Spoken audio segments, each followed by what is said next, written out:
النساء کی آیت نمبر 24 جس کو آپ اپنی اسکرین پر دیکھ پا رہے ہوں گے. تو لہٰذا آپ لوگ جو ہے زیادہ سے زیادہ شیئر کرتے رہے، لائک کریں ہماری اسٹریم کو. چلیں میں اس کو پڑھتا ہوں. یہاں پر لکھا ہوا ہے والمحسنات من النساء، اور محسنات کا مطلب ہوتا ہے شادی شدہ خواتین، ایسی عورتیں جن کے خاوند ہو، ایسی عورتیں من النساء ان عورتوں میں سے، اور شادی شدہ ان عورتوں میں سے، الا ما ملکت ایمانکم جو تمہاری غلام لونڈی بن جائیں، یعنی کہ تمہارے قبضے میں جنگ کے بعد آ جائیں. وہ ساری شادی شدہ خواتین بھی تمہارے لیے ڈنکی کرنے کے لیے جائز ہے. اور ایسا نہیں کہ صرف جائز ہے اپنی مرضی سے چاہو تو کرو نہیں تو چھوڑ دو. نو کتاب اللہ علیکم، یہ اللہ نے تم پر یہ لکھ دیا ہے، یہ تم پر اللہ نے فرض کر دیا، یہ تم پر اللہ نے اپنا حکم لکھ دیا ہے، تم نہیں ڈال سکتے.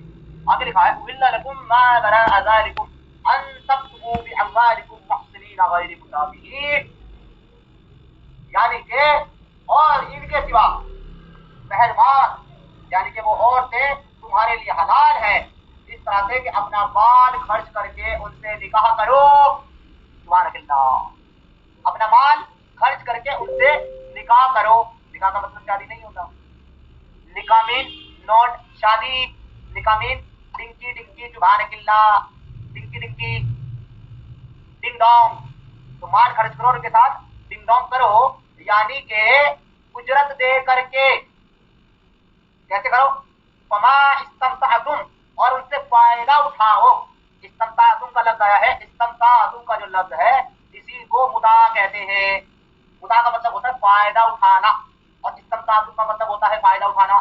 فما استمتعتم، جن سے تم فائدہ اٹھاؤ، بہ منہن فاتوہن اجرہن فریضۃ، تو تم پر یہ فرض ہے کہ تم ان کی اجرت دے دو. To faith insight with Salman, یہ ویڈیو آپ کے سامنے ہے سورہ نساء آیت نمبر 24. جیسے کہ آپ نے ایکس مسلم سمیر کو سنا کہ اس آیت کے بنیاد پر انہوں نے الزام لگایا قرآن اور اسلام پر کہ آیت میں غیر انسانی باتیں بہت ساری ہیں، اور جو باتیں اور الزام سمیر نے لگایا اور دیگر ایکس مسلمس لگاتے ہیں وہ ہم نے ان کو کمپائل کیا، جو کہ آپ کی اسکرین پہ دیکھ رہے ہوں گے. پوائنٹ نمبر 1 ہے کہ یہ آیت الاؤ کرتی ہے انٹیمیسی کیپٹیوز کے ساتھ یا سلیوز کے ساتھ، یعنی کہ جو جنگ میں آپ کے ساتھ قیدی آ گئے، خاص طور سے عورتیں، تو آپ ان کے ساتھ انٹیمیسی کر سکتے ہیں، چاہے اب ان کے شوہر ہوں یا نہ ہوں، یعنی کہ اگر وہ شادی شدہ بھی ہیں تب بھی آپ کے لیے جائز ہے. پوائنٹ نمبر 2 جو کہتے ہیں ایکس مسلم وہ یہ ہے کہ دیکھیں نکاح کا مطلب جو ہے سیکس یا انٹیمیسی ہوتا ہے اور نہ کہ میرج. پوائنٹ نمبر 3 استمتعتم کا مطلب بھی وہ سیکس ہی لیتے ہیں. مجھے تعجب ہوتا ہے کہ ایک آیت میں کتنی چیزوں کا مطلب سیکس ہے، یہ اتنا سیکس اتنے دماغ میں کیسے بھرا ہوا ہے. پوائنٹ نمبر 4 پہ آتے ہیں. یہ بھی کہا جاتا ہے کہ یہ آیت جو ہے متع کی طرف اشارہ کر رہی ہے. پوائنٹ نمبر 5 ایکسپوزنگ سمیر نے یہ بھی کہا کہ المحسنات سے مطلب میریڈ وومن ہی ہے. آئیے تو اس آیت کو سمجھنے سے پہلے کچھ چھوٹے چھوٹے پوائنٹس ہم یہاں پہ سمجھ لیتے ہیں. پہلی جو پوائنٹ تھا وہ یہ تھا کہ نکاح جو ہے وہ ٹائی آف میرج نہیں ہے قرآن میں، بلکہ انٹیمیسی ہے، سیکس ہے. اس کو سمجھنے کے لیے سورہ 33 کی آیت نمبر 49 کو سمجھتے ہیں. بسم اللہ الرحمن الرحیم.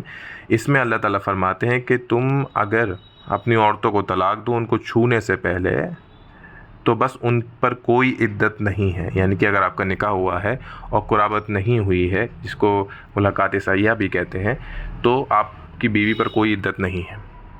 اب یہاں سے بڑے آسانی سے سمجھ سکتے ہیں کہ اگر نکاح کا مطلب انٹیمیسی سیکس ہی ہوتا تو نکاح تو پہلے ہو چکا تھا، تبھی تو طلاق کی بات ہو رہی ہے. اب قرآن کا اسٹیٹمنٹ ہے یہاں پہ کہ جس سے نکاح ہو چکا ہے نا، اس کو چھونے سے پہلے اگر تم طلاق دے دو تو عدت نہیں ہے. اس کا مطلب ہے کہ نکاح الگ ہے، چھونا یا قریب جانا الگ ہے. تو میرا خیال ہے یہ بڑا بیسک کنسیپٹ ہے، اور اگر ایکس مسلمس کو یہ نہیں آتا ہے تو کم سے کم کچھ آیتوں پہ وہ غور کریں کہ قرآن میں نکاح کا مطلب انٹیمیسی یا سیکس نہیں ہے، بلکہ میثاقاً غلیظہ، ایک عہد ہے، میرج کہا جاتا ہے اس کو. عام عربی میں اس کا مطلب ہو سکتا ہے، ہوتا ہوگا، اس سے انکار نہیں ہے، لیکن ہم یہ کہتے ہیں قرآن عام عربی نہیں ہے، یہ ابراہیمی لسان ہے، یہ انبیاء کی لسان ہے. خیر یہ ٹاپک کبھی بعد میں ڈسکس کریں گے لسان والا، لیکن یہاں سے کلیئر ہو گیا وہ قرآن میں نکاح کا مطلب انٹیمیسی نہیں ہے. پوائنٹ نمبر 3، اچھا میں نے پوائنٹ نمبر 1 اسکپ نہیں کیا ہے، اس کو ہم لیٹر آن کور کریں گے کیونکہ اس کو تھوڑا ڈیٹیل سے کور کرنا پڑے گا. پوائنٹ نمبر 3 ہے کہ استمتعتم کا ہمیشہ مطلب سیکس ہی ہوتا ہے. اب دیکھیں قرآن کی 2 آیتیں میں آپ کو سامنے رکھتا ہوں، اس میں اللہ تعالیٰ واضح فرما رہے ہیں کہ کافروں سے بھی ڈائریکٹ کیا جا رہا ہے کہ تم دنیا کی جو چیزیں ہیں ان سے تم استفادہ یا فائدہ اٹھا چکو،